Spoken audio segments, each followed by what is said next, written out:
There's lessons to be learned from Benghazi. And those lessons are that we need to do a much better job as a nation of having human intelligence on the ground so that we know who the emerging next generation leaders are that are coming up to replace a dictator when his time on this planet ends.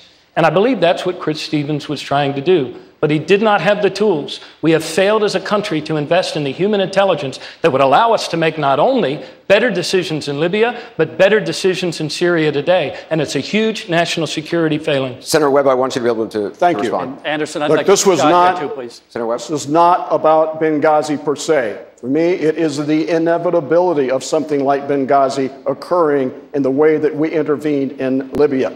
We had no treaties at risk. We had no Americans at risk. There was no threat of attack or imminent attack. There is plenty of time for a president to come to the Congress and request authority to use military force in that situation.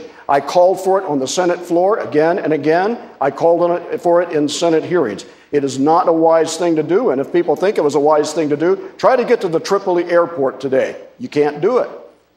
Secretary Webb, you served in Vietnam. You're a Marine. Once a Marine, always a Marine. You served as a Marine in Vietnam. You're a decorated war hero. You eventually became Secretary of the Navy.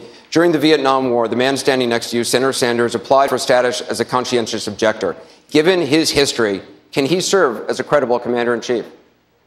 Now, everybody makes their decisions, particularly when the time there is conscription. And as long as they go through the legal process that our country requires, I respect that. And it would be for the voters to decide, whether Senator Sanders or anyone else should be president. I will say this, coming from the position that I've come from a military family, with my brother a Marine, my son was a Marine in Iraq, I served as a Marine, spending 5 years in the Pentagon. I am very comfortable that I am the most qualified person standing up here today to be your commander-in-chief. Senator Sanders, tell an American soldier who's watching right now tonight